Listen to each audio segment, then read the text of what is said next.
kalau saya tanggapi itu keterangan dari Perludem dan dari Johnson City, bilang apa-apa yang sudah disampaikan oleh para pihak terkait sebelumnya.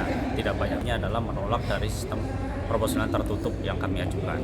Pertama, dari Perludem sendiri mengungkapkan banyaknya hal yang menjadi keberatan dari sistem tertutup mengenai masalah-masalah undang-undang, di mana menurut kami sistem tertutup menjadi solusi dari berbagai permasalahan yang terjadi dalam sistem pemilu saat ini, dari pemilu biaya mahal dan simplifikasi dari pemilu yang ada. Dan dari Johnson City sendiri yang bermasalah dengan dapil yang begitu luas, yang pengalaman pribadi dia, menurut saya itu hanya bisa diatasi dengan sistem tertutup untuk menjadi pemilu lebih mudah dapat diakses masyarakat dan menggeser masyarakat untuk memilih secara ideologis dari partai, bukan memilih orang personal yang akhirnya adalah politik biaya mahal seperti yang dia sampaikan sendiri. Jadi permasalahan dapil yang begitu luas ini kan adalah konsekuensi dari jumlah penduduk Indonesia yang tidak merata antara Jawa dan luar Jawa, dan itu adalah konsekuensi logis dari sistem perwakilan yang ada di Indonesia. Oleh karena itu,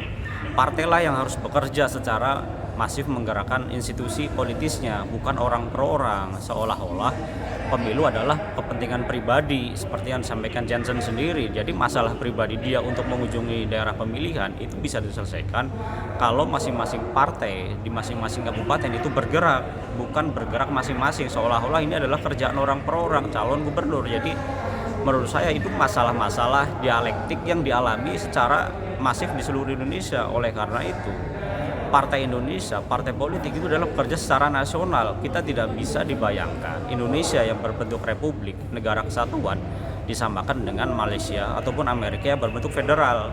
Jadi itulah kesalahpahaman dari Johnson sendiri dalam memahami bentuk negara kita disamakan dengan bentuk negara lain yang federal. Jadi itu berbeda antara distrik satu per orang. Sistem perwakilan senat di Amerika itu sangat kontradiktif dengan yang ada di Indonesia. Mereka sistem presidensil, iya presidennya. Malaysia perdana menteri, parlementer, itu beda lagi. Jadi tolong membandingkan itu jangan antara langit dan bumi, suatu hal yang sangat tidak komparatif untuk dibandingkan dalam satu waktu. Jadi menurut saya itu kekacauan dialektik atau kekacauan wacana yang disampaikan oleh Demokrat sendiri. Tidak tahu mana yang mencari kebenaran dari partai politik untuk bekerja secara nasional. Jadi tidak ada masalah, misalkan orang Jawa wakilnya dari Papua, orang Batak toh banyak yang jadi calon yang ada di Jawa Barat, ada Nico Siahaan ya kan, dan itu banyak ada misalkan banyak perwakilan yang dari luar Jawa, silahkan harus menjadi wakil orang Jawa, itulah bentuk negara kesatuan. Jadi bisa dari mana saja mewakili partai politik, itu bisa menjadi wakil dari aneka macam suku yang ada di Indonesia. Bukan, inilah perbedaan antara sistem Dewan Perwakilan Daerah dan sistem Dewan Perwakilan Rakyat. Jadi sangat partai politik itu mewakili sebuah bangsa, sementara Dewan Partai Daerah itu mewakili sebuah daerah. Jadi jangan dicampur-campur. Misalkan daerah Sumatera Utara dengan Dewan Perwakilan Daerah ini semi-senat mewakili daerah itu ada 5 orang, 4 orang yang itu adalah dari daerah setempat. Kalau partai politik kan sudah ada, itu kan bekerja secara nasional begitu. Jadi inilah keistimewaan dari partai politik di negara kita. Dia bisa menjadi wakil dari daerah manapun. Menurut saya yang penting adalah perhatian dari partai politik, perhatian dari bagaimana cara membangun daerah itu sebagai wakil di tingkat nasional begitu. Oke, untuk sidang berikutnya yang disiapkan apa?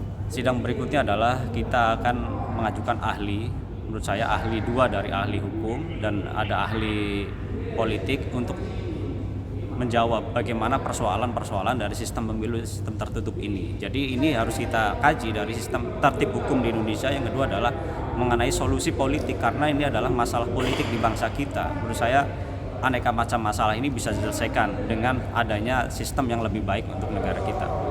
2021 dan pasal 6 ayat 1 huruf C Peraturan Mahkamah Konstitusi nomor 2 tahun 2021 menyebutkan salah satu pihak dalam perkara pengujian undang-undang adalah pihak terkait dan badan hukum privat dapat menjadi pihak terkait.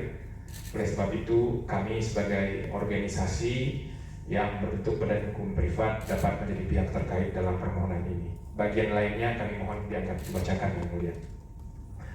Terkait dengan kedudukan hukum pihak terkait Perkumpulan untuk Pemilu dan Demokrasi adalah organisasi non pemerintah berbentuk badan hukum privat yang kemudian dalam perjalanannya dan mandat organisasinya menjadi organisasi yang memiliki concern untuk melakukan penelitian advokasi di bidang kepemiluan dan demokrasi. Ada banyak hal yang sudah kami lakukan, utamanya terkait dengan penelitian, advokasi, kajian terkait dengan sistem penyelenggaraan pemilihan umum. Dan karena permohonan ini berkaitan dengan sistem penyelenggaraan pemilihan umum dan akan berdampak kepada konstruksi dari sistem penyelenggaraan pemilihan umum secara menyeluruh, dan kami adalah organisasi yang concern terhadap hal itu, banyak kajian, riset, dan advokasi yang kami lakukan. Oleh sebab itu, kami punya kepentingan di dalam mengajukan diri sebagai pihak terkait dalam permohonan ini. Dan sesuai dengan ADART Yayasan Perludem pasal 16 angka 5, pengurus berhak mewakili yayasan di dalam dan di luar pengadilan tentang segala hal dan segala kejadian. Dan dalam permohonan ini Yayasan Perludem diwakili oleh Ketua Pengurus Ibu Khairunisa Nur Agustiati dan seorang pengurus lainnya yaitu Ibu Irma Lidarti sesuai dengan pasal 18 angka 1 Akta Yayasan Perludem. Oleh sebab itu kami memiliki kedudukan hukum sebagai pihak terkait dalam permohonan ini. Kami masuk kepada alasan-alasan permohonan dari para pemohon yang mulia di dalam dalil permohonan perkara 114 tahun 2022.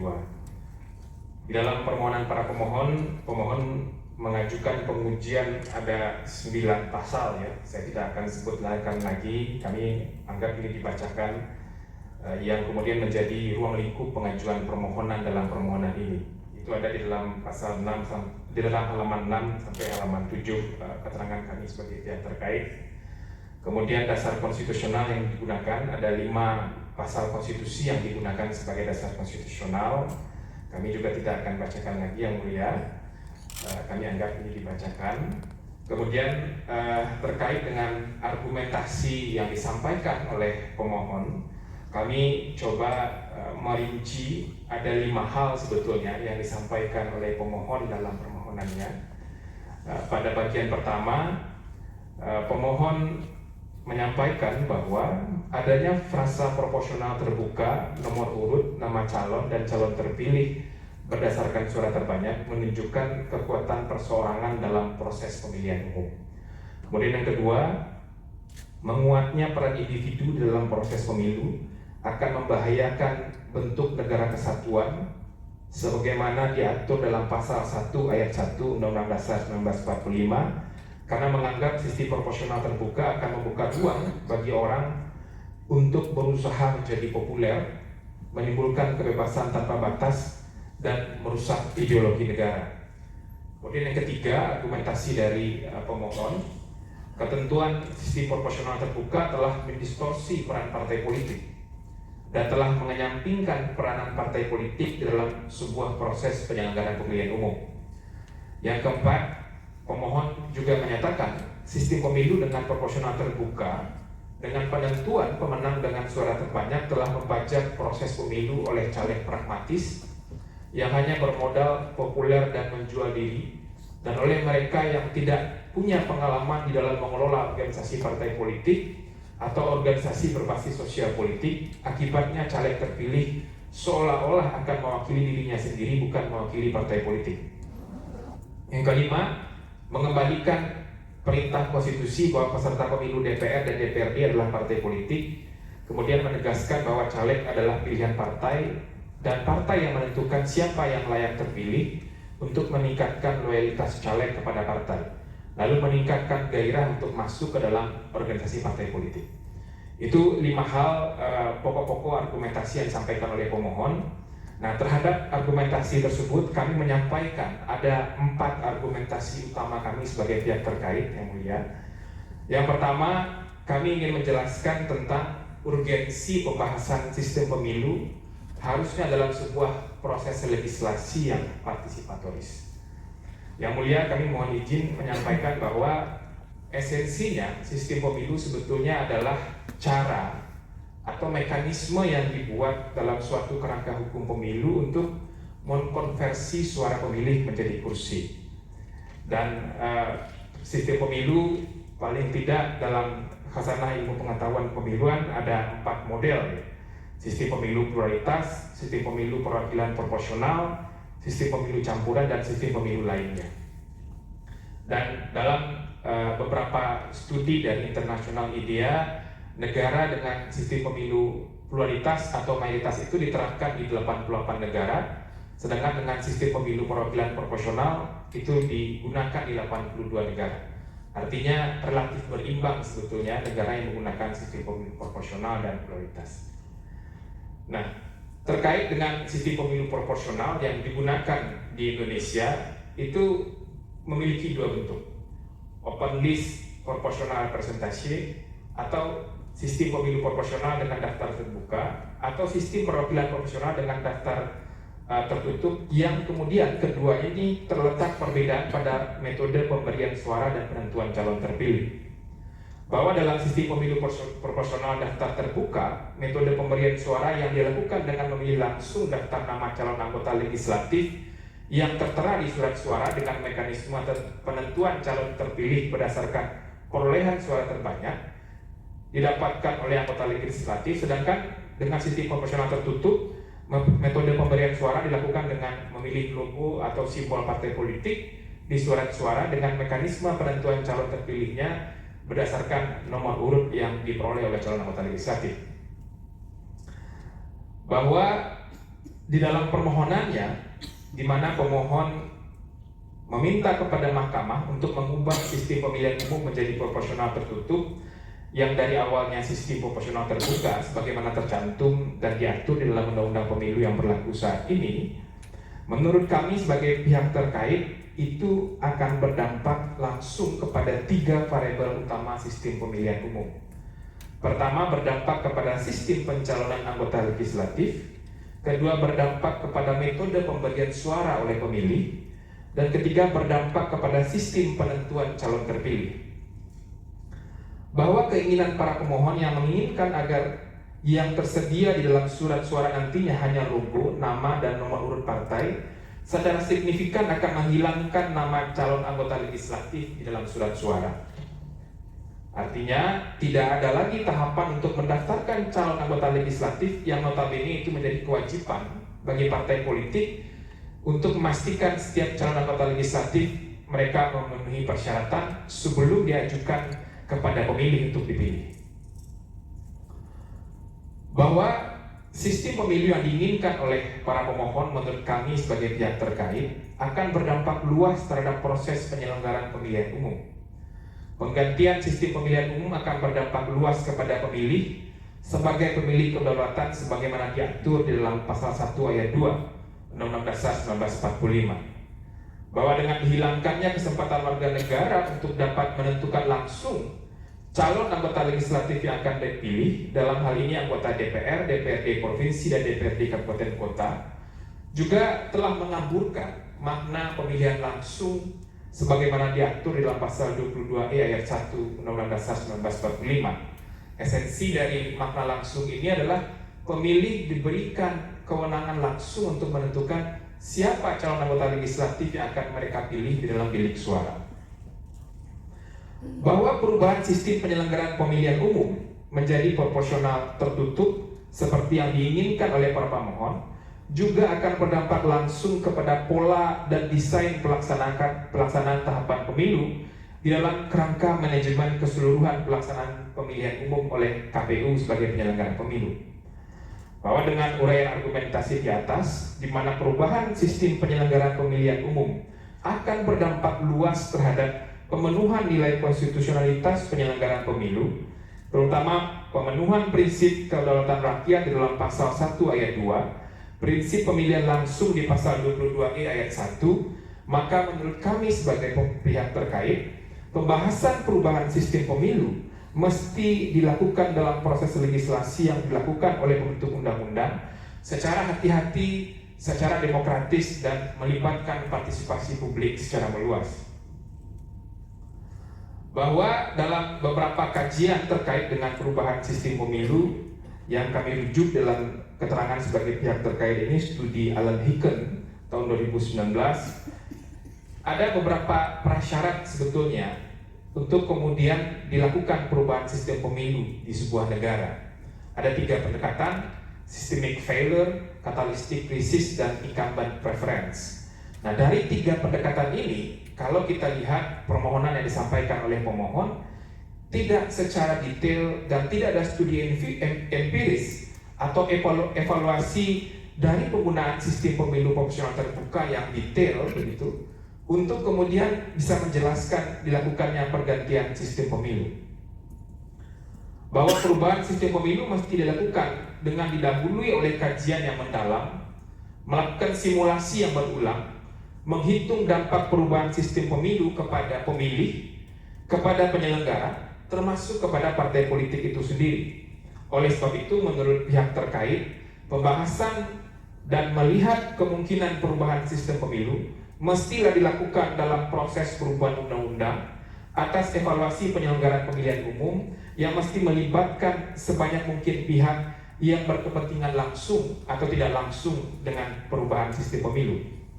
Bahwa dalam konteks pelaksanaan pemilu 2024, tahapan pemilu sudah berjalan sangat jauh dan sudah terdapat partai politik calon peserta pemilu. Apalagi yang mulia, sebentar lagi di awal April, partai politik peserta pemilu akan mulai memasukkan daftar calon anggota legislatif yang akan dicalonkan untuk pemilu 2024. Argumentasi kami yang kedua yang mulia terkait dengan peran partai politik dalam pencalonan anggota legislatif DPR, DPRD provinsi, dan DPRD kabupaten kota. Dalam permohonan para pemohon menjelaskan bahwa alasan untuk meminta kepada mahkamah menyatakan sistem pemilu yang paling konstitusional adalah proporsional tertutup, karena para pemohon menganggap bahwa sistem pemilu proporsional terbuka telah mendistorsi peran partai politik. Anggota legislatif terpilih seolah tidak lagi bekerja atas arahan partai politik. Selain itu, para pemohon juga menyatakan calon anggota legislatif yang hadir hanyalah calon anggota legislatif yang populer.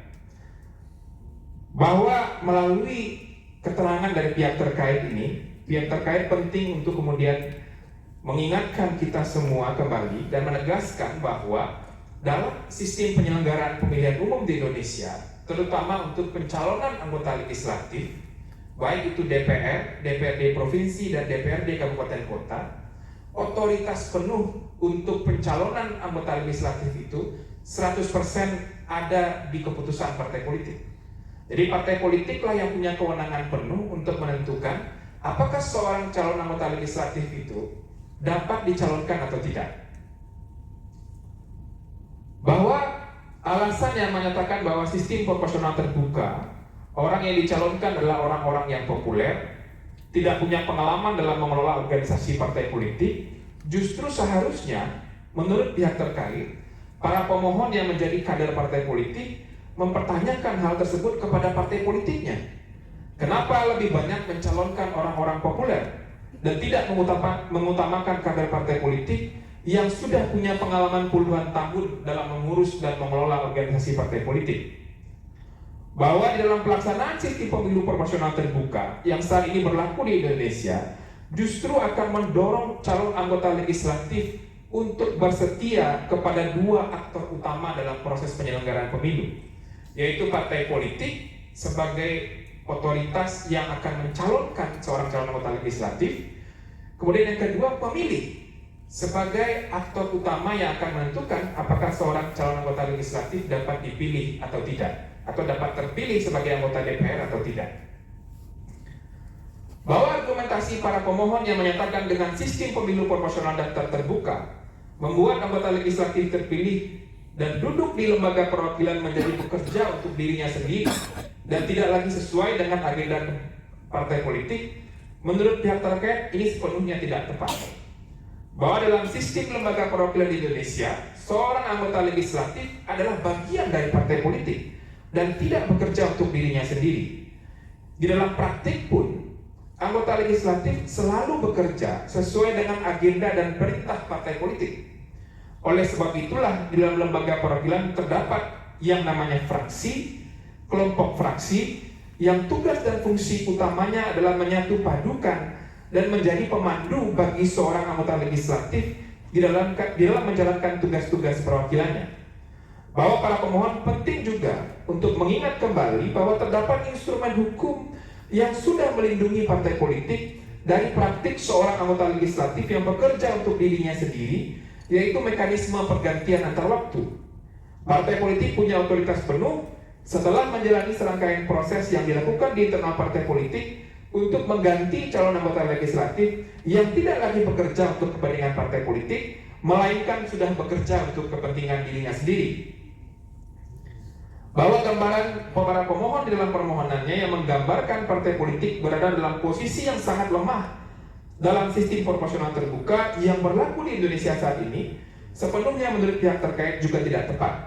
Sebab partai politik punya otoritas penuh yang tidak bisa diintervensi oleh siapapun untuk 3 fase penting. Pertama, fase pencalonan anggota legislatif. Kedua, fase mengelola bekerjanya calon anggota legislatif di lembaga perwakilan. Dan ketiga, fase melakukan pergantian antar waktu terhadap anggota legislatif yang dinilai melakukan pelanggaran terhadap kebijakan partai politik di lembaga perwakilan. Oleh sebab itu, Yang Mulia, berdasarkan uraian argumentasi di atas, menurut pihak terkait, alasan para pemohon tidak beralasan menurut hukum. Bagian ketiga, batasan konstitusional Mahkamah Konstitusi terhadap sistem pemilu. Ada beberapa tabel dari kerangka penyelenggaraan pemilu, kerangka hukum penyelenggaraan pemilu yang kami lampirkan, kami anggap itu dibacakan. Dalam argumentasi ini kami ingin menjelaskan bagaimana sebetulnya posisi mahkamah dalam putusan-putusan terdahulu terkait dengan ketentuan sistem penyelenggaraan pemilu. Kami langsung ke halaman 15, poin 33, bahwa dalam putusan mahkamah nomor 24 tahun 2008 yang membatalkan ketentuan pasal 214 huruf A sampai huruf E Undang-Undang nomor 8 tahun 2012, Mahkamah terhadap sistem proporsional terbuka yang menggunakan standar ganda, yaitu penggunaan sistem nomor urut dan perolehan suara masing-masing caleg. Bahwa dalam putusan Mahkamah nomor 22 tahun 2008 yang membatalkan ketentuan pasal-pasal yang tadi kami sebutkan, putusan tersebut merupakan bagian dari mahkamah yang coba memberikan keadilan atas ketidakpastian hukum dari ketentuan tersebut, yang kemudian memberikan standar ganda atau pengaturan ganda terhadap sesuatu yang mestinya diatur sama. Bahwa dalam permohonannya, para pemohon menjelaskan bahwa pasal-pasal yang diuji oleh para pemohon merupakan isu konstitusional. Padahal pasal-pasal yang diuji oleh para pemohon menurut pihak terkait bukan merupakan isu konstitusional. Hal itu dikarenakan ketentuan pasal yang menyatakan sistem proporsional terbuka di dalam Undang-Undang nomor 7 tahun 2017 tentang pemilihan umum sudah diterapkan dalam beberapa kali penyelenggaraan pemilihan umum, yang salah satunya yang terdekat tentu penyelenggaraan pemilihan umum tahun 2019, dan di mana untuk penyelenggaraan pemilu tahun 2024 sama sekali tidak ada perubahan kerangka hukum penyelenggaraan pemilu. Bahwa di dalam permohonannya, khususnya dalam petitum permohonan, para pemohon meminta kepada mahkamah untuk menyatakan bahwa sistem pemilu yang konstitusional adalah sistem pemilu proporsional tertutup. Bahwa permintaan para pemohon ini akan berdampak serius terhadap bangunan sistem penyelenggaraan pemilu kita di Indonesia, yang nantinya tidak bisa lagi dilakukan evaluasi, perbaikan, dan pembenahan jika mahkamah sudah memutuskan bahwa sistem pemilu yang paling konstitusional itu adalah sistem proporsional daftar tertutup. Bahwa permintaan para pemohon akan membuat pilihan sistem pemilu selain pemilihan umum dengan sistem proporsional daftar tertutup menjadi inkonstitusional, yang artinya tidak dapat lagi selain sistem proporsional daftar tertutup diterapkan di Indonesia, karena oleh sebab itu akan berdampak kepada sistem pemilunya menjadi inkonstitusional. Bahwa terkait dengan pilihan sistem pemilu, penting kiranya untuk diingat kembali bahwa setiap pilihan sistem pemilu yang tersedia perlu dilakukan simulasi dan kajian yang mendalam untuk menemukan sistem pemilu mana yang paling cocok untuk diterapkan di sebuah negara, apalagi di Indonesia. Bahwa atas pertimbangan itu pula lah sudah menjadi mestinya pilihan sistem pemilu menjadi ranah pembentuk undang-undang yang tidak boleh dipaksakan kepada mahkamah untuk menyatakan salah satu dari ragam sistem pemilu itu adalah sistem pemilu yang paling konstitusional. Bahwa permintaan kepada mahkamah untuk menentukan variabel sistem pemilu yang paling konstitusional bukanlah permohonan untuk pertama kalinya. Dalam perkara nomor 55 tahun 2015 yang ketika itu pihak terkait juga adalah pemohon, meminta kepada Mahkamah untuk menyatakan bahwa desain jadwal pemilu serentak yang paling konstitusional adalah pemilu serentak nasional dan pemilu serentak lokal. Pemilu serentak nasional untuk memilih presiden, DPR, dan DPD, serentak lokal untuk memilih kepala daerah, DPRD provinsi, dan DPRD kabupaten kota dilakukan secara serentak. Dalam perkembangannya kemudian Mahkamah dengan sangat arif dan bijaksana menyatakan bahwa Mahkamah tidak bisa masuk ke dalam ruang yang memutuskan pilihan keserentakan pemilu yang paling konstitusional ada pada satu pilihan saja. Karena ranah itu adalah ranah pembentuk undang-undang yang tidak bisa dilaksanakan dan ditentukan oleh Mahkamah karena dampaknya akan sangat besar dan serius terhadap sistem pemilu secara umum dan bangunan sistem ketatanegaraan secara luas. Bahwa Mahkamah Konstitusi dalam putusan nomor 55 tahun 2019 hanya memberikan batasan kepada pembentuk undang-undang untuk menentukan model pemilu serentak mana yang akan dipilih oleh pembentuk undang-undang. Beberapa di antaranya adalah memperhatikan kemudahan pemilih, memperhatikan beban kerja penyelenggara pemilu, mengarah pada penguatan sistem presidensial, dan memastikan tidak mengubah keserentakan pemilu presiden, DPR, dan DPD. Soal model dan penjadwalan pemilu seperti apa yang akan dipilih oleh pembentuk undang-undang sepenuhnya diserahkan oleh Mahkamah kepada pembentuk undang-undang. Bahwa dalam konteks masalah pengujian undang-undang yang dibawa oleh para pemohon kepada Mahkamah dalam perkara ini, menurut pihak terkait, yang bisa dilakukan oleh Mahkamah adalah memberikan batasan dalam menentukan sistem pemilu, aspek apa yang perlu dipastikan, sehingga prinsip pemilu yang jujur dan adil tetap terjaga. Bahwa beberapa aspek yang dapat dipertimbangkan dan diberikan oleh Mahkamah, salah satunya adalah partai politik mesti memastikan proses penentuan calon terpilih mesti didasarkan pada mekanisme yang demokratis dan mengutamakan kader partai politik yang sudah mengabdi di internal partai politik dalam satu satuan waktu tertentu. Dan menurut pihak terkait, jika Mahkamah dapat menjelaskan dan memberikan batasan terhadap batasan-batasan dan prinsip-prinsip yang mesti dilakukan oleh partai politik dalam mengajukan calon anggota legislatif, masalah yang dibawa oleh pemohon dalam perkara ini sebetulnya sudah terselesaikan tanpa perlu mengubah sistem pemilu. Bagian keempat, sistem pemilu proporsional, terbuka, dan demokrasi internal partai politik. Kami singkat saja pada bagian ini yang mulia, intinya adalah yang paling dibutuhkan dalam penentuan sistem pemilu, baik itu memilih sistem pemilu dengan proporsional daftar terbuka maupun sistem pemilu proporsional daftar tertutup, yang paling penting itu adalah bagaimana demokrasi di internal partai politik melibatkan sebanyak mungkin orang dalam penentuan calon anggota legislatif itu bisa dilakukan oleh partai politik. Jika itu bisa dilakukan, menurut kami itu akan mendorong proses pencalonan anggota legislatif akan jauh lebih baik dan demokratis. Bagian terakhir, petitum. Berdasarkan uraian argumentasi yang telah kami sampaikan, pihak terkait memohon kepada Mahkamah untuk memutus permohonan ini sebagai berikut. 1. Menerima dan mengabulkan permohonan pihak terkait untuk seluruhnya dan menolak permohonan pemohon dalam perkara 114 garis miring PUU strip 20 Romawi garis miring 2022 untuk seluruhnya. Menyatakan pasal 168 ayat 2 Undang-Undang Nomor 7 Tahun 2017 tentang Pemilihan Umum tidak bertentangan dengan Undang-Undang Dasar Undang-Undang Dasar Negara Republik Indonesia tahun 1945 dan tetap mempunyai kekuatan hukum mengikat. Menyatakan pasal 342 ayat 2 Undang-Undang Nomor 7 Tahun 2017 tentang Pemilihan Umum tidak bertentangan dengan Undang-Undang Dasar Negara Republik Indonesia tahun 1945 dan tetap mempunyai kekuatan hukum mengikat. Menyatakan pasal 393 ayat 1 Undang-Undang Nomor 7 Tahun 2017 tentang Pemilihan Umum tidak bertentangan dengan Undang-Undang Dasar Negara Republik Indonesia tahun 1945 dan tetap mempunyai kekuatan hukum mengikat. Menyatakan pasal 386 ayat 2 huruf B Undang-Undang Nomor 7 Tahun 2017 tentang Pemilihan Umum tidak bertentangan dengan Undang-Undang Dasar Negara Republik Indonesia tahun 1945 dan tetap mempunyai kekuatan hukum mengikat. 6. Menyatakan pasal 420 huruf C Undang-Undang Nomor 7 Tahun 2017 tentang Pemilihan Umum tidak bertentangan dengan Undang-Undang Dasar Negara Republik Indonesia tahun 1945 dan tetap mempunyai kekuatan hukum mengikat. 7.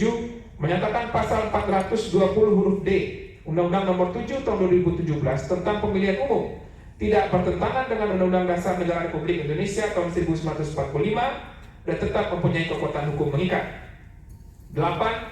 Menyatakan pasal 422 Undang-Undang Nomor 7 Tahun 2017 tentang Pemilihan Umum tidak bertentangan dengan Undang-Undang Dasar Negara Republik Indonesia tahun 1945 dan tetap mempunyai kekuatan hukum mengikat. Menyatakan pasal 424 ayat 2 Undang-Undang Nomor 7 Tahun 2017 tentang Pemilihan Umum tidak bertentangan dengan Undang-Undang Dasar Negara Republik Indonesia tahun 1945 dan tetap mempunyai kekuatan hukum mengikat. Menyatakan pasal 426 ayat 3 Undang-Undang Nomor 7 Tahun 2017 tentang Pemilihan Umum tidak bertentangan dengan Undang-Undang Dasar Negara Republik Indonesia tahun 1945 dan tetap mempunyai kekuatan hukum mengikat. Memerintahkan putusan ini dimuat dalam Berita Negara Republik Indonesia. Apabila Majelis Hakim Mahkamah Konstitusi berpendapat lain, kami mohon putusan yang seadil-adilnya ex aequo et bono. Pembacaan keterangan pihak terkait dari Prudem selesai yang mulia. Terima kasih. Assalamualaikum warahmatullahi wabarakatuh. Ya, baik. Terima kasih. Berikut pihak terkait Pak Johnson di persidangan.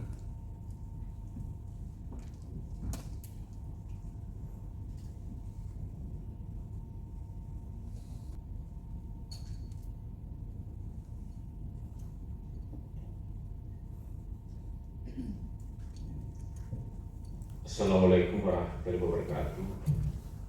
Shalom, salam sejahtera untuk kita semuanya. Yang kami hormati Yang Mulia Ketua Majelis beserta seluruh Yang Mulia Hakim Mahkamah Konstitusi, pihak pemohon dan atau kuasa hukum yang mewakili. Mungkin kita berbeda ya, tapi sahabat semua adalah teman berpikir untuk mencari sistem yang terbaik dalam pemilu kita ini. Pihak Presiden Republik Indonesia, CQ pemerintah dan atau kuasa yang mewakili, pihak DPR tidak ada ya. Yang kami hormati juga seluruh sahabat kami dari pihak terkait, baik yang setuju sistem proporsional terbuka ini dipertahankan maupun yang tidak. Yang kami hormati juga seluruh rekan-rekan media dan jurnalis yang hadir pada persidangan ini.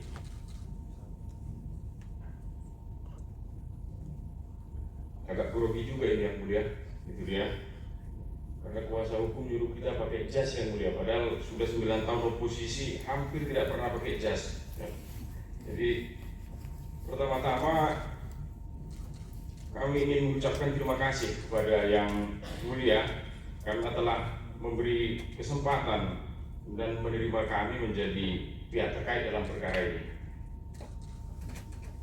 Yang kedua, pada kesempatan sidang ini Yang Mulia, kami selaku prinsipal akan memberikan keterangan lisan, menambahi dan memperkaya keterangan tertulis yang telah disampaikan secara resmi oleh kuasa hukum kami kepada mahkamah ini. Dan keterangan ini menjadi satu kesatuan yang tak terpisah dengan keterangan tertulis itu. Jadi karena dulu dari Erlangga saya jurusan hukum pidana Yang Mulia, mungkin inilah nota pembelaan terdakwa yang disampaikan kuasa hukum, nota pembelaan dari kuasa hukum, begitulah Yang Mulia. Jadi jika yang disampaikan oleh kuasa hukum kami lebih berdimensi yuridis ya, dan memang harusnya demikian, maka yang akan kami sampaikan hari ini Yang Mulia lebih pada praktikal saja. Jadi lebih pada prakteknya yang kami alami soal pencalekan ini Yang Mulia. Jadi untuk lebih memperkaya Yang Mulia dalam memutuskan perkara ini. Jadi mungkin kalimat-kalimat kami nanti ke belakang Yang Mulia berbeda karena ini agak keluar sedikit dari aspek yuridis, begitu lebih pada praktikal.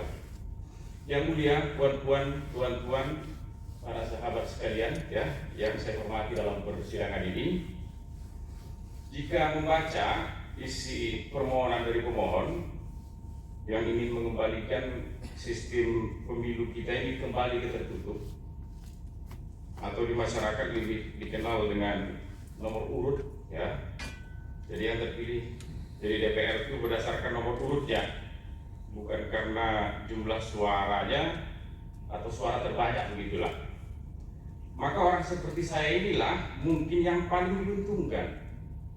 Jadi, maka orang seperti saya inilah mungkin orang yang paling diuntungkan jika sistem ini kembali berlaku.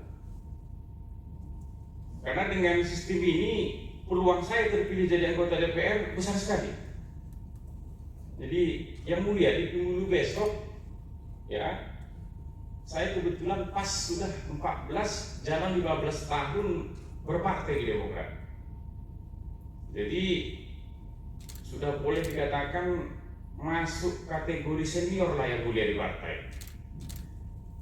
Belum lagi ditambah di kepengurusan ini saya sekarang jadi wasekjen. Plus berdasarkan Undang-Undang Parpol dan SK dari Menteri Hukum dan HAM, saat ini juga saya adalah hakim Mahkamah Partai di Demokrat. Jadi setelah pemilu terakhir di 2019 yang lalu ya, di mana di pencalekan itu saya dapat nomor urut 2, ya mungkin besok inilah yang mulia kesempatan saya untuk pertama kali bisa menikmati nomor urut 1 dalam pencalekan di Demokrat gitu.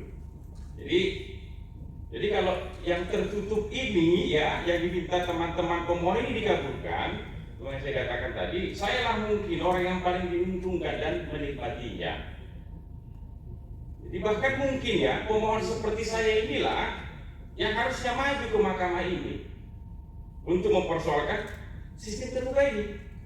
Karena dengan terbuka ini, walau nanti misalnya saya diberi nomor urut 1, saya masih berpotensi dikalahkan oleh yang lebih junior dari saya di partai. Atau bahkan kalau kata teman-teman dalam permohonan itu caleg baru, ya itu. Karena memang suaranya nanti lebih tinggi begitu. Jadi merugikan sekali buat saya kalau terbuka ini. Jadi mungkin bukan seperti teman-teman pemohon yang belum terlalu jelas sebenarnya kerugiannya kalau saya baca begitu. Namun atas dasar nilai-nilai yang saya anut begitu, utamanya lagi saya tidak ingin tercatat salah dalam sejarah dalam persoalan ini, maka saya tetap menganggap yang terbaik untuk sistem pemilu kita ini adalah sistem terbuka dengan alasan sebagai berikut. Gitu. Jadi yang pertama, sistem terbuka ini lebih mewakili suara rakyat. Jadi yang mulia, sahabat semuanya, sistem yang kita bahas ini baik terbuka atau tertutup bukan soal bagaimana seorang caleg lebih besar peluangnya untuk terpilih, bukan soal itu. Baik karena dia lebih senior seperti yang teman-teman katakan dalam permohonan itu, lebih berpengalaman di partai dan lain-lain gitu. Saya baca itu dalam di halaman 8.11 itu dia. Namun ini soal hak rakyat memilih ini. Jadi keduanya baik terbuka atau tertutup, sama-sama hak rakyat untuk memilih itu ada. Itu maka keduanya juga pernah berlaku di bawah Undang-Undang Dasar yang sama yang hari ini masih berlaku. Sebelum kemudian mahkamah ini pada tahun 2008 mengubahnya. Namun menurut saya pemaksimalan penggunaan hak rakyat memilih ini ada di sistem terbuka. Karena rakyat langsung bisa mencoblos caleg yang mereka sukai dan harapkan mampu mewakili mereka. Jadi mohon izin yang mulia memberi contoh. Jadi ini sekedar contoh saja, tidak bermaksud apa-apa agar perspektif kita menjadi lebih lengkap gitu.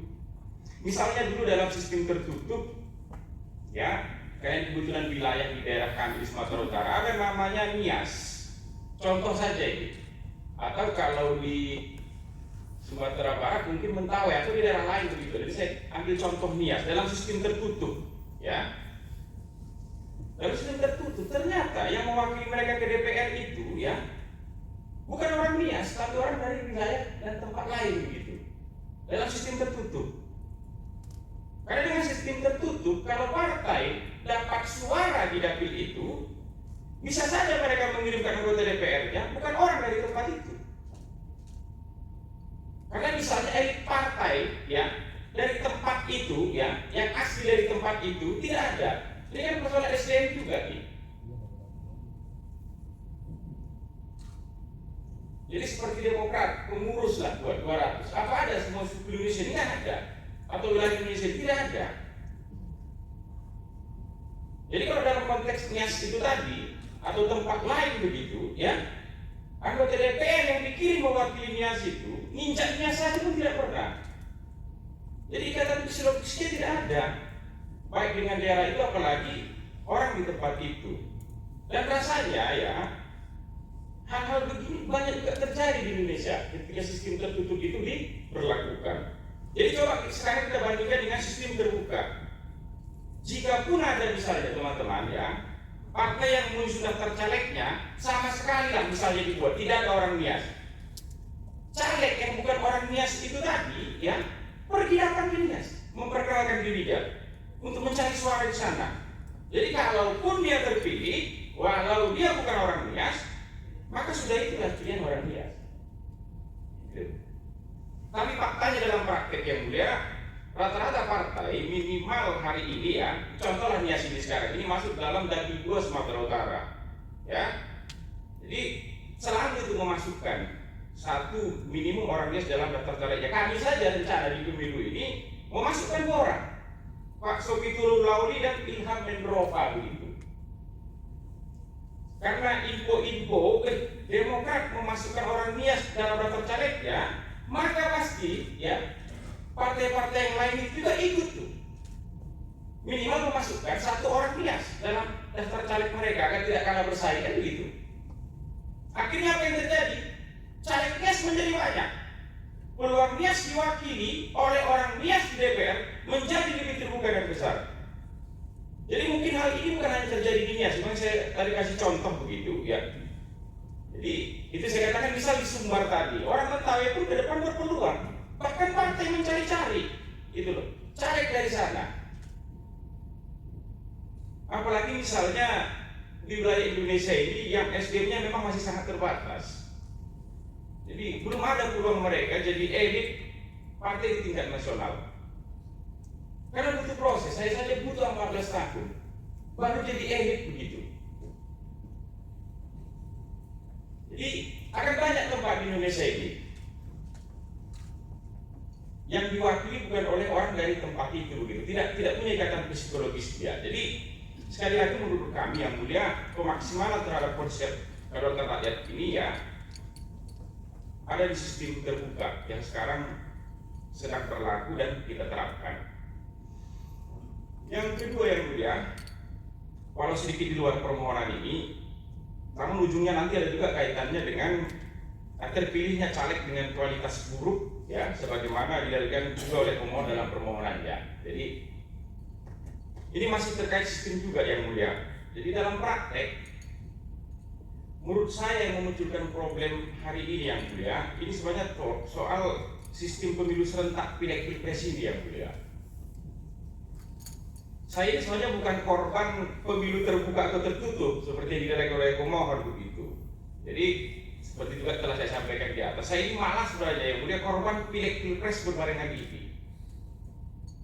Jadi karena dalam pilpres rakyat melihat misalnya yang mulia saya membela bahkan jadi juru bicara capres A misalnya. Sedangkan pilihan rakyat di dapil saya itu ya mereka lebih suka capres B. Akhirnya yang mulia kita yang kena hukum. Karena faktanya ternyata di bawah rakyat tidak bisa memisahkan kalau ini 2 jenis pemilu yang berbeda. Dalam kasus saya yang mulia, jangan melihat wajah saya, ini kampung saya sendiri, dapil saya kemarin, melihat gambar saya di baliho saja, mereka tidak suka dirusak. Ada cukup banyak beritanya. Itu. Kenapa? Karena mereka tidak suka melihat saya membela capres yang mereka tidak suka itu. Jadi kejadian ini sebenarnya yang banyak dialami oleh caleg-caleg lain. Bahkan banyak partai yang jadi korban. Karena dukungannya di pilpres berbeda dengan keinginan masyarakat, di mana selama ini sebenarnya mereka kuat. Jadi sebaliknya yang mulia banyak juga teman-teman caleg ya, karena dukungannya pas dan tepat dengan capres yang disukai di dapilnya, gampang benar yang mulia dapat suara, melimpah suaranya. tumpah-tumpah. Itu. Jadi saya pribadi berharap yang mulia ya, semoga ke depan jika memungkinkan ya pileg pilpres ini ya kembar siap ini kembali dipisah. Walau tentu saya sepenuhnya sadar ya harus diajukan kembali dalam permohonan berbeda di luar perkara ini. Itu. Karena faktanya dalam undang-undang kita yang berlaku sekarang ini kedua jenis pemilih pernah dipisah. Itu sama seperti terbuka tertutup ini kan apa namanya itu payungnya undang-undang dasar yang sama. Namun karena keputusan mahkamah juga lah membuat akhirnya jadi berbarengan, jadi serentak. Jadi kalau dikatakan dengan penyelenggaraan serentak kemarin yang mulia, selaku pelaku lapangan kami yang mulia, katanya lebih murah, tidak juga yang mulia. Itu. Kalau katanya lebih simpel, tidak juga yang mulia, banyak juga problem. Itu dari penyelenggara pemilu yang kelelahan lah dan lain-lain. Itu termasuk kita ini jadi kerja 2 kali juga karena main di pileg, main di pilpres begitu. Jadi namanya dalam satu kesempatan menyelenggarakan dalam tanda kutip 2 pesta sekaligus yang mulia, dalam satu kesempatan 2 pesta ya pasti sangat melelahkan. Itu. Jadi pesertanya lelah, penyelenggara juga lelah. Itu. Jadi karena ada 2 pesta ini yang mulia, bukan hanya masyarakat yang mulia, fokus penyelenggara pun lebih ke pilpres ya. Itu. Karena pernyataan ini yang dianggap pesta lebih besar. Teman-teman TV, ya, media, pokoknya semuanya yang mulia. Itu ke pilpres semuanya. Itu. Jadi tidak ada satupun penyelenggara pemilu yang mulia, ya, yang menyelenggarakan debat caleg. Itu. Tidak ada satupun. Jadi bagaimana terpilih caleg yang berkualitas? Orang dia menyampaikan gagasan, ide, visinya nggak ada. Semuanya tentang pilpres. Jadi kalau saya ditanya apa pernah ikut debat caleg di pileg, bukan penyelenggara yang buat TV-1. 1 kali, gitu.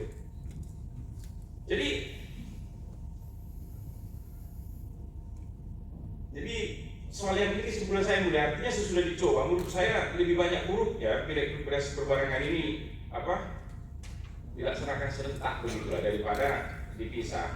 Jadi karena kurangnya perhatian ini, jangan-jangan itu juga lah penyebab kualitas caleg kita yang kemudian terpilih itu menurun gitu. Jadi bukan karena soal terbuka tertutup ini, jadi ada banyak faktor soal caleg kualitas menurun itu. Ya mereka berpikir penyelenggara saja tidak menyiapkan tempat untuk kita nyampaikan gagasan, ngapain juga kita rekor-rekor, kan begitu. Yang kedua yang mulia, soal keadilan sistem pemilu. Jadi yang ini yang mulia saya kembali lagi ke soal terbuka, ya. Namun ini soal sekedar urut rembuk yang mulia. Jadi mungkin yang saya sampaikan ini bisa juga menjadi penyempurnaan terhadap sistem pemilu kita, khususnya terbuka ini. Dari ada perludian dan teman-teman terkait yang lain. Di sidang yang lalu, yang mulia, saya menonton live sidangnya, ya. Yang mulia ketua majelis bertanya, ya, soal keadilan dalam sistem pemilu. Waktu itu beriksa pihak terkait juga soal keadilan dalam sistem pemilu. Jadi kalau kita bicara sistem terbuka kita yang sekarang yang mulia, ini kan nama caleg bisa dipilih, ya, gambar partai juga boleh dipilih, jadi bisa juga dipilih, itu gambar partai boleh dipilih, ya, nama caleg juga boleh dipilih, boleh dicoblos, gitu. Artinya ada 2 yang bisa dipilih di sini, bisa gambar, bisa caleg, ya. Yang terjadi sekarang yang mulia dalam praktek dan regulasi kita, walaupun gambar partainya itu lebih banyak yang dipilih, gambar partai ya lebih banyak dipilih daripada nama caleg, artinya di dapil itu gambar partai yang menang lebih banyak suaranya, ya. Tetap ya suara gambar partai yang menang itu disedot itu, karena sekarang ini kan sistem kita sistem patung pilih itu. Jadi walaupun ya gambar partai yang jadi kontestan juga di situ suaranya lebih tinggi dari suara caleg yang paling tinggi begitu, suara caleg yang paling tinggi itu menyedot gambar partai itu. Padahal sebenarnya menurut saya ya berdasarkan konsep kedaulatan rakyat, rakyat ya, pemilih di tempat itu kan sudah lebih banyak milih gambar partai. Itu makanya yang mulia kan tidak bertentangan yang mulia. Jika gambar partai mendapat suara tertinggi di dapil itu, ya, dialah pemenangnya, maka dikembalikan kepada partai. Dia mau memberikan suaranya itu kepada caleg yang mana? Kan dia yang menang. Karena rakyat di situ lebih memilih gambar partai yang menang di situ. Dengan ini mungkin yang disampaikan pemohon tadi ya, partai bisa memberikan suara tersebut ke caleg lain yang suaranya lebih kecil. Karena kalian itu misalnya dianggap sudah memiliki pengalaman lah, sudah lama mengabdi, berkualitas dan lain-lain. Karena yang menang di situ gambar partai, tidak mengkhianati konsep kedaulatan rakyat. Orang rakyat memang memilih gambar partai yang menang. Itu. Jadi dengan limpahan suara partai ini ya, caleg tersebut tadi yang katanya berkualitas dan lain-lain itu ya, walaupun suaranya kecil, dia jadi tertinggi. Nah, karena dilimpah suara partai tadi, dan dialah yang berangkat ke DPR.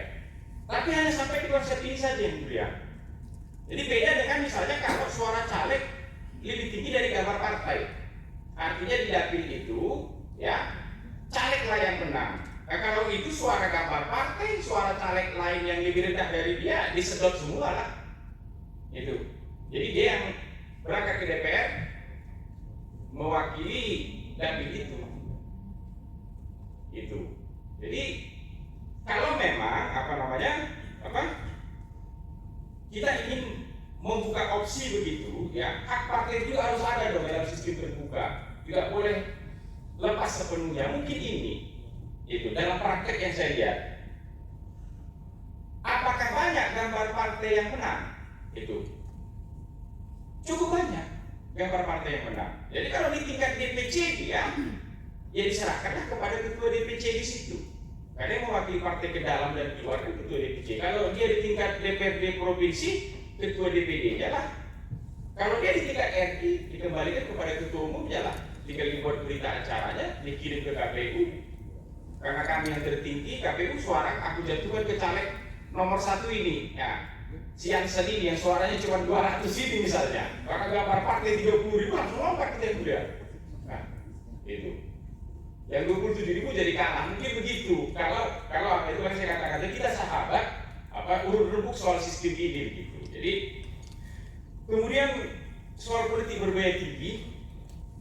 Jadi dalam permohonannya di halaman 10 ya, sahabat pemohon di poin 17 dan 8 mengatakan sistem terbuka ini telah menjadikan pemilu berbiaya sangat mahal. Ini 2 kali pemohon mengatakan ini, high cost. Diulangi lagi di halaman 18 selanjutnya pemohon juga mengatakan sistem proporsional terbuka telah membuat pemilu Indonesia berbiaya tinggi. Gitu. Jadi mohon izin guru saya yang mulia, karena ini praktikal sebagaimana saya sampaikan dalam postulat saya di awal tadi yang mulia. Jadi berbiaya tingginya pileg kita ini yang mulia. Ini dalam praktek yang saya alami, karena dapil kita di Indonesia ini luas sekali yang mulia. Apalagi dapil di luar Jawa. Contoh kembali saya yang mulia. 2009 lalu saya turun nyalek di dapil 3 sumur. Jadi terdiri dari 10 kabupaten kota. Dari Pak Barat yang berbatasan dengan Sunggul, Salam, Aceh Singkil, Dairi, Tanah Karo, Simalungun, Siantan, Batubara, Asahan, Tanjung Balai, Binjai, Langkat, itu yang berbatasan dengan Langkat. Nyebutnya saja tidak capek yang mulia. Saking banyaknya kabupaten itu, gimana kan jalaninya yang mulia? Gitu.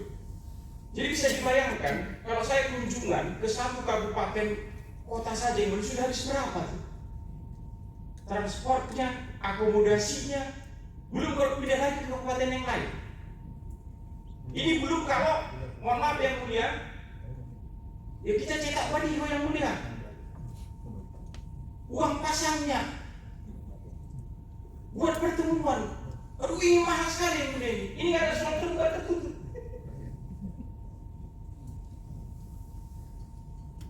Padahal yang mulia dapil saya ini masih masuk kategori dapil kecil. Loh, kok bisa?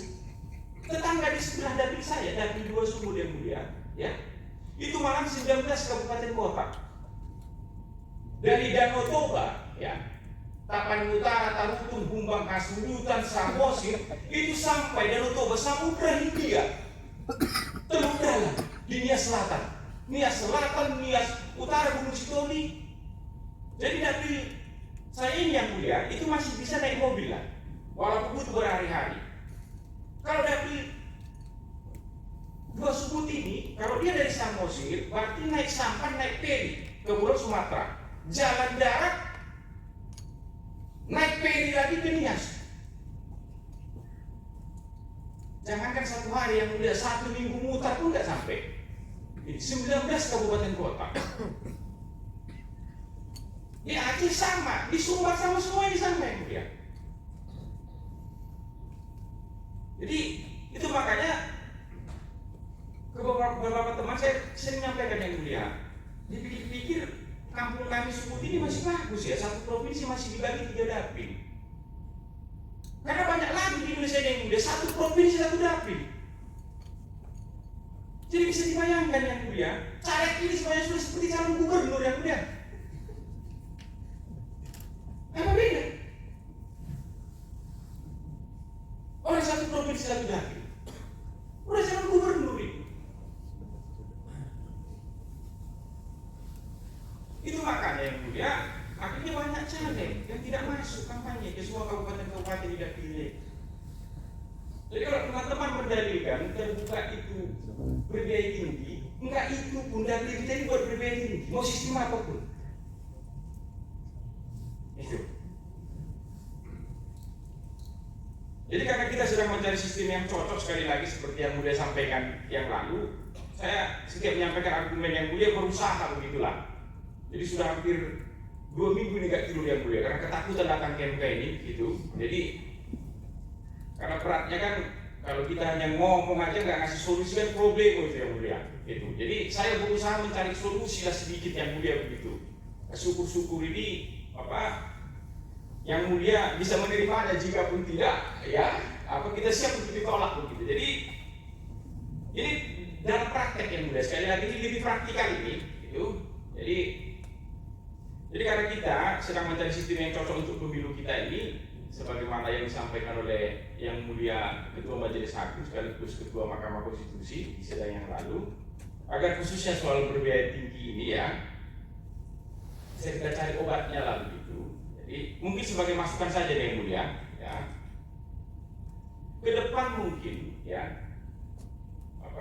nanti mungkin silakan teman-teman kemudian mengkaji begitu, karena saya bukan ahli kepemiluan. Ke depan mungkin yang mulia kita boleh juga memakai sistem distrik. Jadi seperti yang banyak juga dialami oleh negara lain. Jadi dapilnya itu jadi kecil sekali. Per 250.000 penduduk atau jumlah tertentu yang kita sepakati, ya, yang menjadi hanya 1 dapil. Gitu. Dengan alokasi 1 kursi.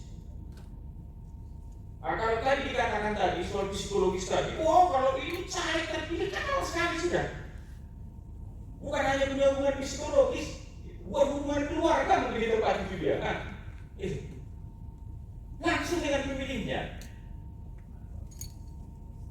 Jadi kalau ngikutin jumlah kursi DPR RI kita hari ini kan semoga tidak diubah lagi begitu ya mulia. 2024 besok kan kita naik 5 kursi ya mulia, dari 575 naik ke 580. Jadi kalau sistem listrik ini diterapkan ya, kalau kita mau sederhana begitu, cepat membuat sistem ini, ya jumlah dapilnya jadi 580. Mungkin teman-teman berkata, kok banyak sekali dapilnya? Enggak juga. Saya kasih studi banding 3 negara begitu. Nah, karena komparatif approach ini kan kadang menjadi lebih gampang kita pahami. Amerika Serikat misalnya yang mulia, jumlah kursi DPR House di Amerika ya itu 435. Jadi jumlah dapilnya pun sama dengan jumlah kursi itu 435 dapil. Ini sistem Amerika ini presidensial sama dengan kita ini. Jadi saya buka data yang mulia ya. Kalau di Amerika sesuai sensus 2020 kemarin, rata-rata 1 kursi DPR Amerika itu mewakili 760.000 penduduk. Ini belum DPT yang mulia, karena data yang saya dapat itu cuma jumlah penduduk gitu. Jadi 760.000. Kalau DPT-nya saya tidak tahu yang mulia. Itu makanya walaupun penduduk Amerika lebih banyak dari Indonesia, ya, saya cek kemarin mereka terakhir 330 juta sekian. Artinya kalau kita 270, kita beda 60 juta ya. Namun kursi DPR mereka lebih sedikit dari kita, gitu. Jadi atau negara lain ya masih terlalu kecil tuh kan di dunia. Misalnya kita sedikit ke India, yang mulia. India penduduknya sekarang 1,4 miliar. Di sana DPR-nya itu disebut namanya Lok Sabha. Jadi Lok Sabha itu 543 kursi.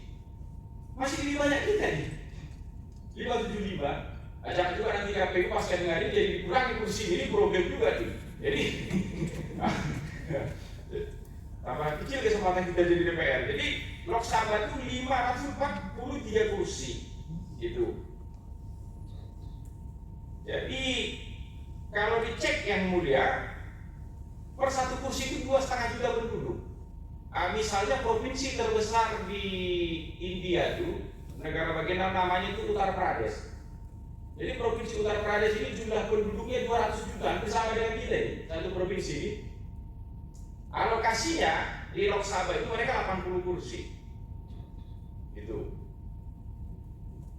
Atau kalau itu terlalu jauh yang terdekat Malaysia. Saya kebetulan pecinta politik Malaysia yang mulia. Jadi Malaysia itu penduduk cuma 33 juta. Kalau DPT jelas jauh di bawah itu. Jadi kalau di Malaysia kan DPR itu disebut sebagai Dewan Rakyat begitu. Jumlah kursinya 222. Jadi jumlah dapilnya pun 222 juga. Jadi kalau melihat contoh-contoh di atas ya, kalau kita mau pakai sistem distrik ini, tinggal kembali ke kita. Kesepakatan di negara kita ini begitu. Satu kursi itu mau merepresentasikan berapa ribu penduduk, berapa ratus ribu penduduk, atau berapa juta penduduk. Tinggal kembali ke kita. Dan kalau sistem distrik ini yang mulia, karena misalnya lah, kalau dia 580 lah sekarang dapilnya, partai nggak di semua tempat tuh bertarung tuh. Kalau dia memang tidak kuat misalnya, seperti teman-teman PKS misalnya, teman koalisi kami jadi apa saya sebut, ngapain dia nyalek di NTT? Kan begitu. Contoh ini, sama seperti di Malaysia. Misalnya partai pemenang sekarang di sana PKR, Partai Keadilan Rakyat, punyanya Datuk Seri Anwar Ibrahim. Dari 222 dapil di Malaysia, PKR itu hanya bertarung di 100 dapil aja. Karena kebetulan isu perkauman di Malaysia itu kan kuat sekali, kental sekali. Jadi kalau di wilayah, kalau Cina ini bisa disebut di Malaysia, karena ini soal Malaysia bukan Indonesia begitu, ya. Kalau wilayahnya itu misalnya banyak pemilih Chinese, ngapain PKR partainya Pak Anwar ngirimkan orang di situ? Itu makanya dia berkoalisi untuk pemerintahan itu dengan DAP, itu Lim Kuang Eng, dikirimkan di situ. Nah, kalau kuat lagi misalnya di wilayah sana Melayu, dia kirimlah partainya Mat Sabu, Amanah namanya. Itu. Jadi PKR itu hanya taruh partainya Pak Anwar ini di 100 dapil. Menangnya berapa? Cuma 33 kursi. Jadi tidak juga semua partai ini harus naruh cari 575 itu atau 580 itu. Kalau memang dia tidak kuat di situ, ya ngapain dia buang-buang uang biaya partai di situ? Beli alat peraga lain segala macam. Kita putar aja di tempat yang kuat ini begitu ya. Jadi pertanyaannya, apakah sistem ini mungkin dilakukan di Indonesia? Menurut saya mungkin yang mulia. Kalau kata Friedman itu kan ada struktur lain semua segala macam tuh. Kalau pakai metode itu kena yang mulia. Jadi di setiap era di Indonesia ini yang mulia, kita punya KPU yang eksis sepanjang tahun, bahkan eksis 5 tahun. Gitu. Ada pemilu dia eksis ini. Ini menarik KPU ini tuh. Gitu. Jadi mereka tetap ada. Karena yang problem itu kan bagaimana mengatur pemilihan orang. KPU kita sampai 3 kabupaten kok, dia bukan hanya nasional saja. Ya dia penyelenggaranya di situ. Nah, karena memang listrik ini sistem habis di bawah. Jadi kalau misalnya ada yang berhalangan tetap karena meninggal dunia, korupsi misalnya, ya, inkrah, mengundurkan diri, harus diadakan pemilu sela. Pemilu sela itu kan membutuhkan KPU yang memang setiap waktu ada, bisa. Gitu. Jadi kalau teman-teman mendalilkan, saya baca di sini, kesulitan rakyat katanya, ini sekali menjawab pemohon, karena banyak sekali calegnya katanya, pusing orang memilih. Ini paling simpel. Satu partai hanya mengirimkan satu caleg. Jadi kalau ada 14 partai yang lolos, hanya 14 caleg tidak pilih. Itu dia, sangat simpel ini. Jadi yang mungkin orang persoalkan itu adalah soal winner take all-nya itu. Jadi kalau ditanya suara hilang paling banyak itu memang di sistem ini. Misalnya kami ada 5 orang yang mulia bertarung, saya dapat 50.000, nomor 2, 3, 4 saya 40, 30, 20, 10.000 begitu. Karena winner take all dengan 50.000 saya yang mewakili dari itu. Ratusan ribu suara ini jadi hilang memang. Jadi problemnya selalu di situ, karena suara hilangnya paling banyak. Tapi kalau bicara sistem ini kan tidak ada yang ideal. Jadi tadi kan kita ingin menekan soal politik, uang lain segala macam kan. Kalau dengan sistem yang sekarang yang mulia tetap berbiaya tinggi. Itu dengan dapil yang luas begitu. Jadi udah mirip calon gubernur kita. Yang kedua yang mulia ya, selain luasnya dapil ini masih soal berbiaya tinggi tadi.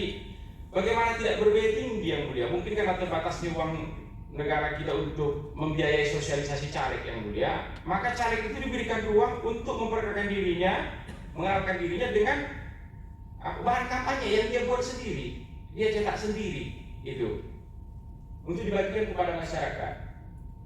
Itu kalau di PKPU itu yang mulia, itu harganya itu 60.000 maksimum. Ini yang sering bisa artinya di bawah, jadi sembako. Jadi di bawah caleg-caleg bagi-bagi sembako, padahal nggak boleh, pidana itu sebenarnya.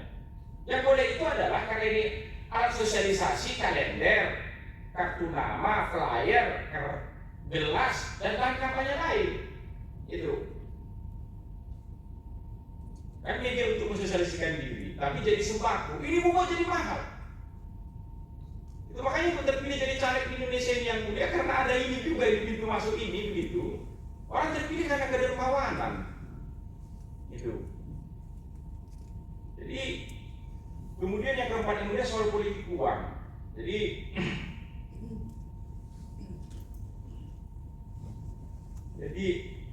yang pemohon juga dalam permohonannya menyampaikan soal masifnya politik uang dalam sistem terbuka ini. Menurut kami ya, mau sistem apapun yang kita pilih dalam pemilu, baik terbuka, tertutup atau sistem lainnya, tetap terbukanya peluang terjadinya politik uang itu. Apalagi di dalam praktek ini, mohon maaf, sistem demokrasi pemilihan langsung kita ini kan dilakukan, mohon maaf sekali lagi, di tengah masih banyaknya penduduk kita yang miskin. Kalau kita udah 80 juta, struktur kita itu kalau ngikutin termnya Pak SBY itu 40 juta itu kelas menengahnya itu, kelas atasnya kita ini yang begitu. 200 juta yang di tengah ini, 40 juta bottom 40 itu, jangan kan beli beras dia hari gitu, keluar rumah aja dia takut 40 juta di bawah tuh. Begitu struktur penduduk kita. Dan 200 juta di tengah ini, kalau salah bawa hidup ya bisa ambles tuh, kena gravitasi 40 juta di bawah, jadi miskin kembali gitu ya. Jadi memang demokrasi pemilihan langsung kita ini dilakukan di tengah masih banyaknya penduduk kita yang miskin. Kita harus jujur ini. Itu makanya 60.000 model sembako tadi minati betul. Malah model kita ini turun yang mulia, bawa buku apel doren itu dilempar yang mulia. Mana kalau kau bawa buku ini itu nggak disampaikan visi misi gagasan gitu. Itu. Tapi coba bawa sembako itu, wah inilah penyelamatnya ini faktanya, gitu. Termasuk jangan-jangan anggota keluarga saya di sini kanan sana pun penerima sembako, saya harus jujur. Gitu. Ini problem kita, gitu. Soal ini tadi. Jadi di satu sisi ya, kalau ini memberantas politik uang begitu, Ya penegakan hukum kuncinya. Itu. Jadi norma yang mengatur hal itu seharusnya sudah ada. Bahkan jika terbukti melakukan politik uang, kalau di norma yang sekarang didiskualifikasi sampai pidana penjara. 285 sampai 523. Yang diterima itu miskinlah dia, pemberi penerima. Ini mau kita bicarakan, ini kan soal keadilan juga nih. Kadang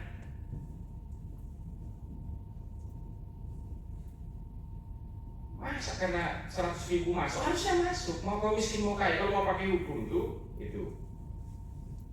Jadi kalau kembali misalnya ke majap positivisme ini tadi, kita tidak melihat aspek sosiologisnya lah yang bisa buat air mata kita jatuh.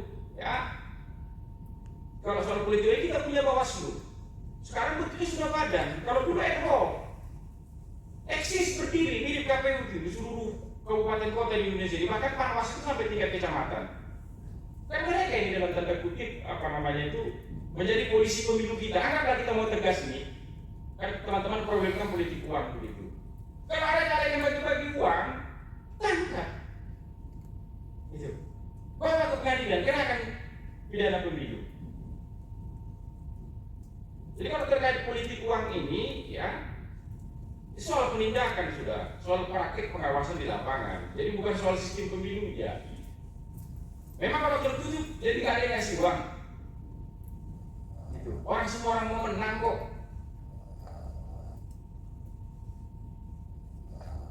Jadi rakyat jadi nggak dikasih uang begitu untuk coba gambar partai tertentu. Ini mau menang ini. Jadi politik ini kekuasaan. Kalau menang tuh, berkuasa betul. Lamar kerja aja orang mau bayar, apalagi mau megang kekuasaan nih. Itu.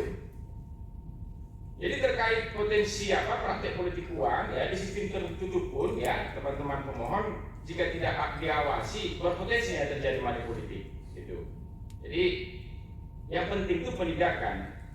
Jadi misalnya Amerika ini sistemnya paling maju, kita komparasi sedikit.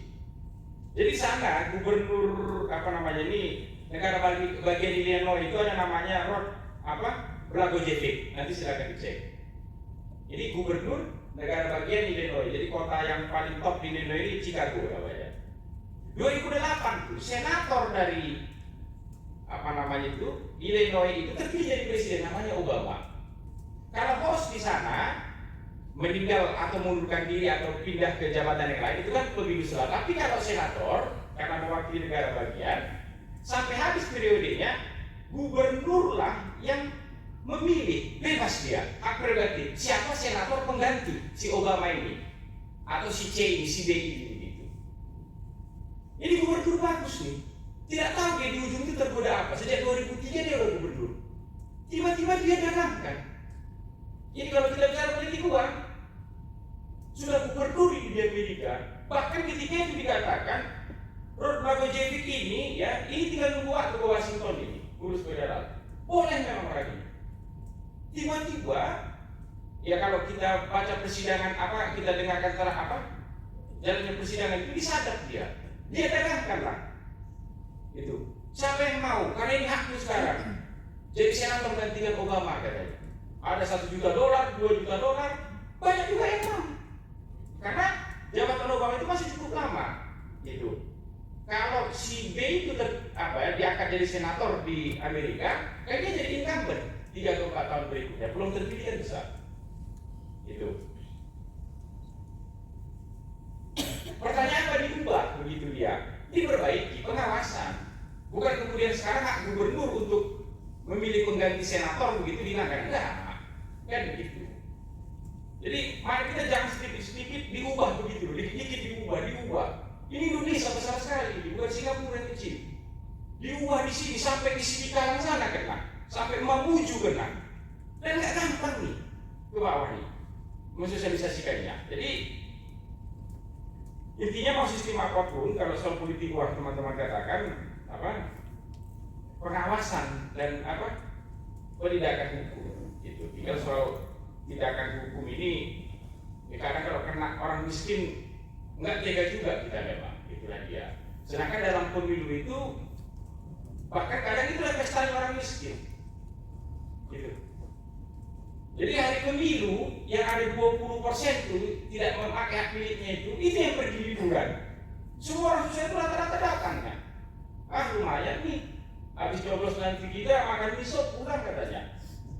Minum es cendol, kan itu. Jadi kemudian yang kelima yang mulia soal jawaban pemerintah. Ini tinggal sedikit lagi yang mulia, mohon maaf.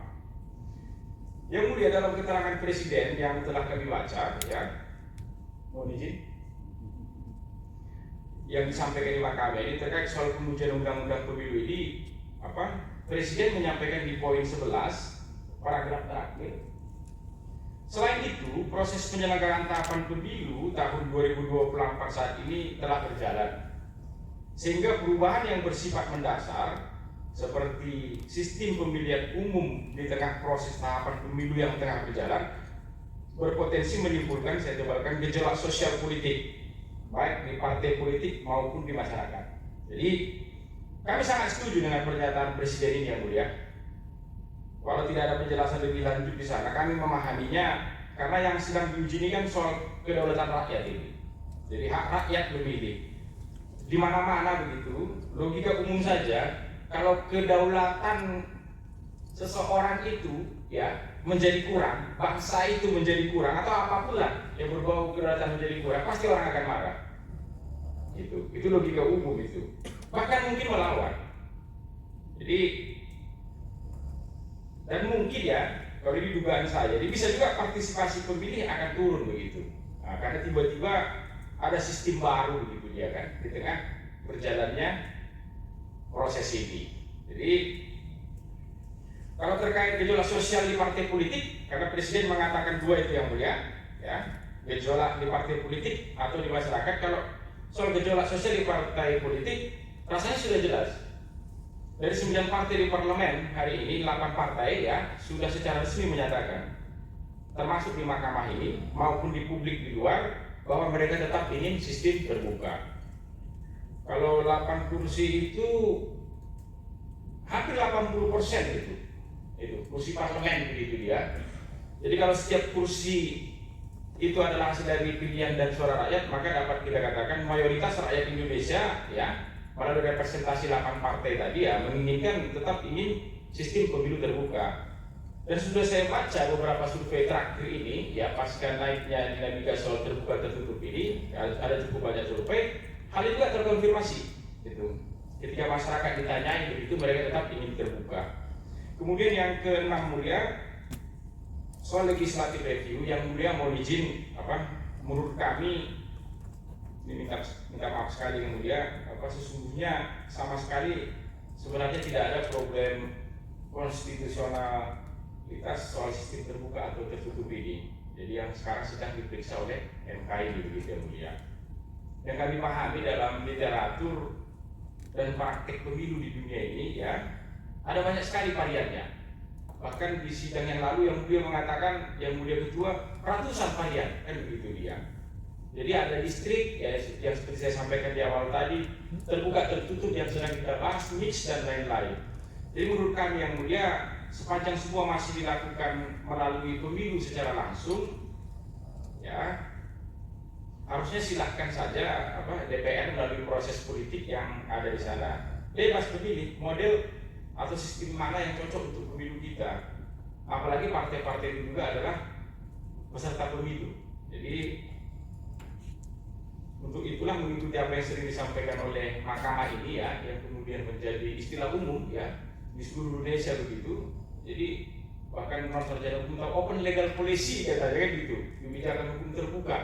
Ini salah satu di luar TSM, inilah istilah kedua yang paling populer dari Mahkamah ini keluar begitu. Jadi di mana kewenangan membentuk norma tertentu diserahkan kepada pembentuk undang-undang. Jadi menurut kami mungkin Mahkamah dalam perkara ini jangan masuk terlalu jauh memutuskan soal sistem pemilu ini. Jadi kembalikan saja ke DPR sebagai pembentuk undang-undang. Beda misalnya jika pemilu ini diputuskan DPR jadi dilakukan secara tidak langsung. Kalau itu problem betul secara konstitusional. Kalau itu Mahkamah harus masuk gitu loh. Karena tidak sadar bertentangan dengan Undang-Undang Dasar. Jadi Kemudian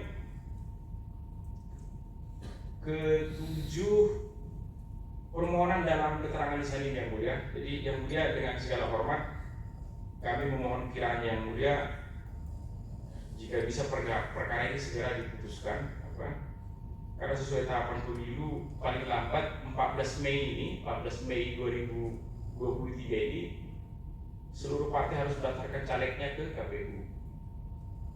Sedangkan seluruh pendaftaran caleg di seluruh partai hari ini berdasarkan sistem terbuka. Kami sering guyon di partai, gimana ya?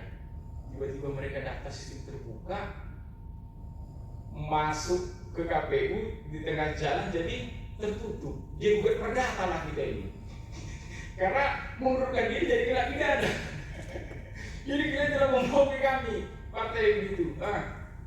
Aku daftar ini karena terbuka, ya jadi tertutup gitu. Kalau aku tadi nggak mau ikut, jadi kena pidana gitu. Jadi yang mulia jika boleh menyampaikan, banyak sekali telepon dari daerah yang datang ke saya yang mulia begitu. Jadi bertanya, Bang, sistem kita ini jadinya apanya, Bang? Terbuka apa tertutup gitu lah yang mulia. Jadi saya tanya balik yang mulia, kenapa memang begitu? Kalau tertutupnya, Bang, kami nggak jadi ngalek lah begitu lah yang mulia. Jadi benarnya kata Pak Presiden itu memang kelihatannya saja di mahkamah ini kita sedikit, tapi di luar sana sampai di kampung-kampung diperbincangkan ini soal terbuka tertutup. Walaupun belum tentu tahu dia apa dia terbuka tertutup ini, gitu.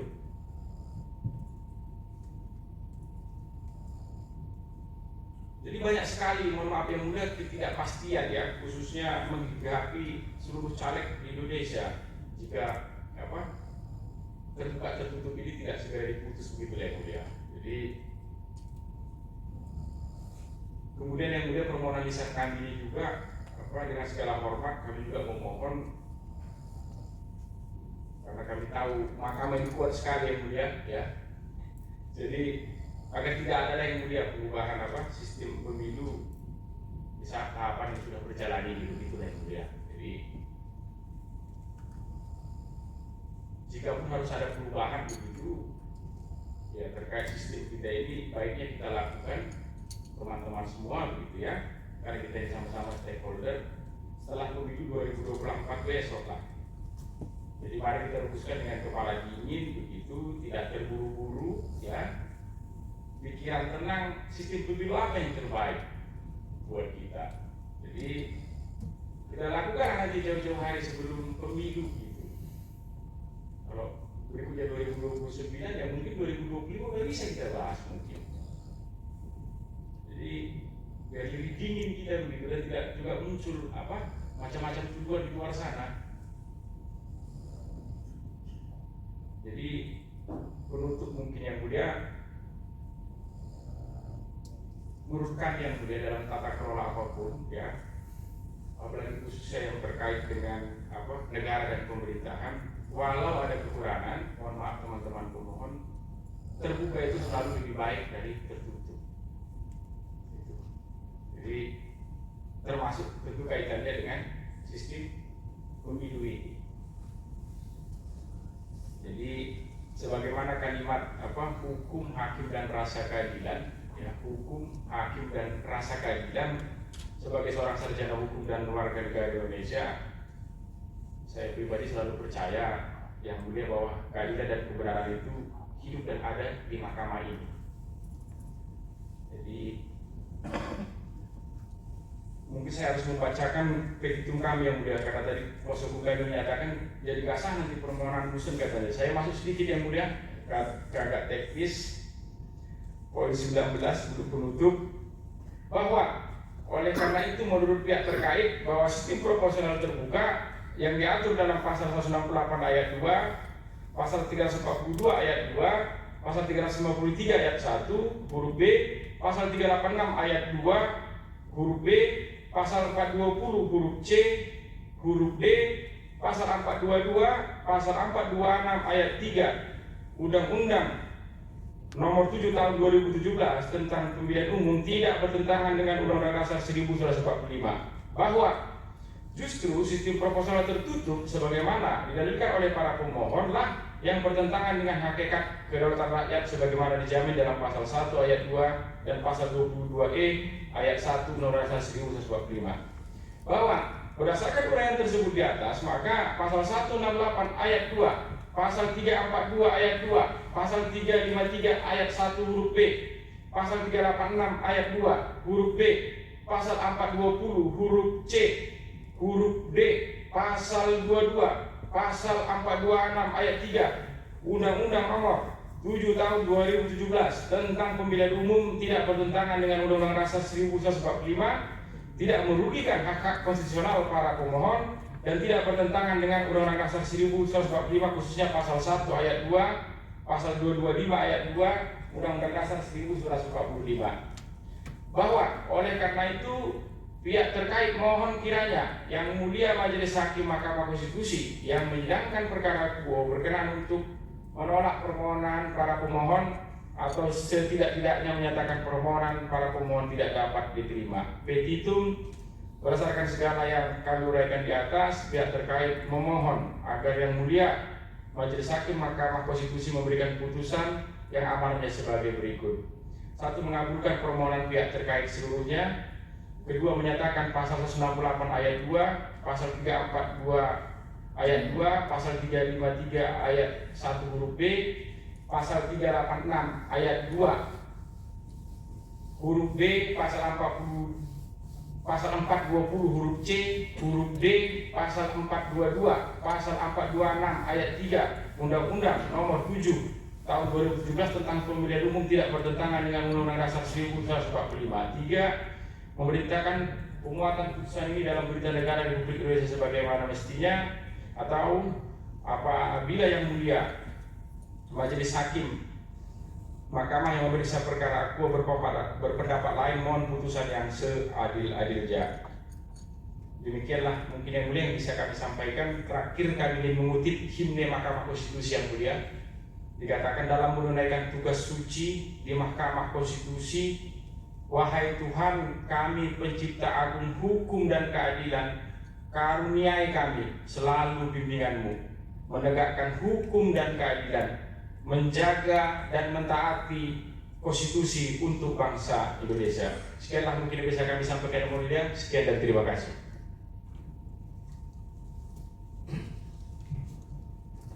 Ya, baik. Terima kasih Pak Jansen.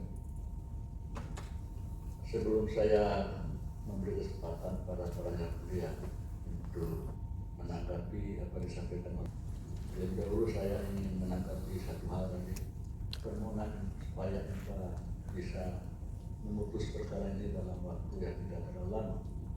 Nah, perlu disampaikan lama atau tidaknya perkara ini diputus tergantung daripada pihak. Nah, misalnya sekarang untuk pihak terkait aja Pak Jansen, pihak terkait terakhir untuk memberi keterangan. Nah, nanti pembuktian pemohon menurut catatan dari kepaniteraan akan mengajukan 4 ahli. Nah, coba kalau misalnya nanti presiden 4 ahli, para pihak 4 ahli atau berapa gitu. Jadi sekali lagi kuncinya bukan di kami. Ya, menyanyikan ya. Nah, baik. Sekarang para Yang Mulia Prof. Sadi dan menyampaikan tanggapan. Silakan Prof. Terima kasih Pak Ketua. Ini sekedar catatan saja dari yang keterangan yang disampaikan pihak terkait, terutama yang terakhir Pak Jansen menegaskan yang disampaikan Pak Ketua. Bukan kami yang menentukan cepat atau lamanya, tapi proses itu sendiri. Itu. Jadi jangan berspekulasi juga di luar.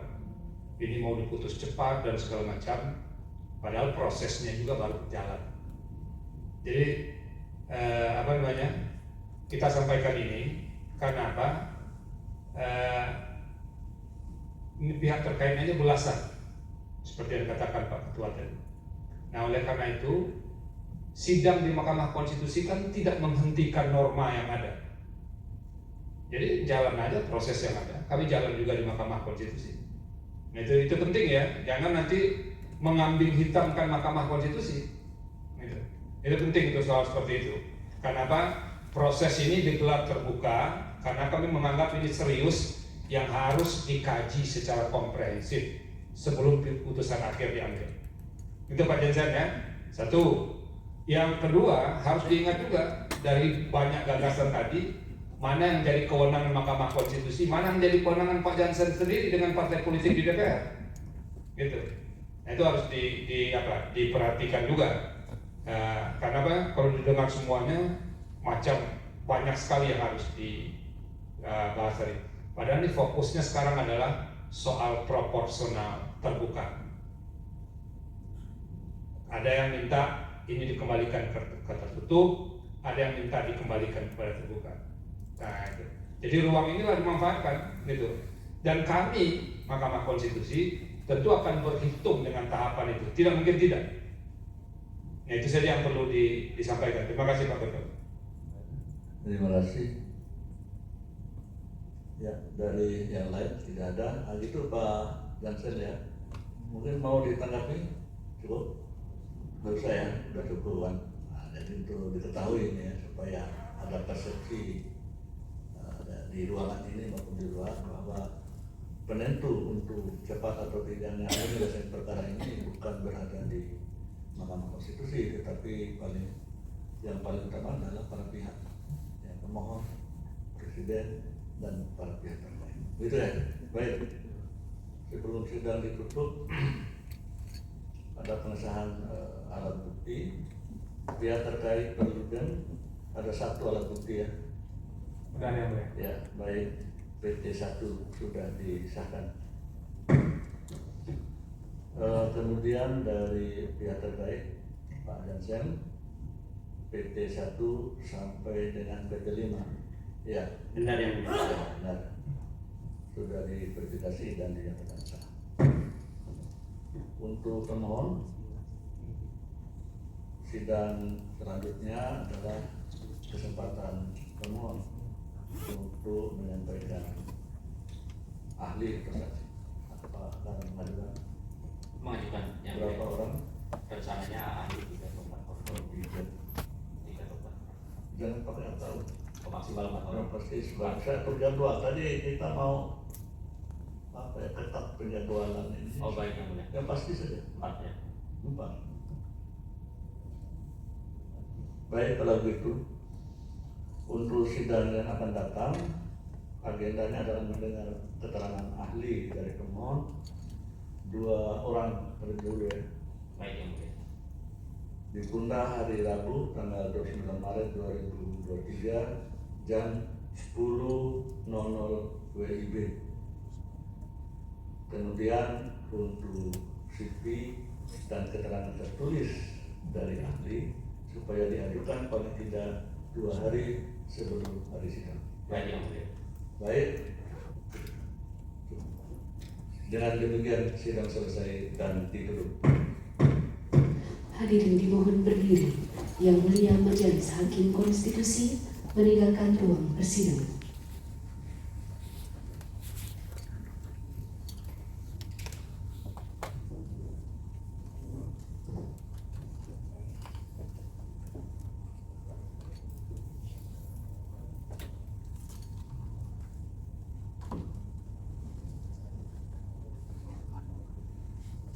Hadirin disilakan duduk kembali.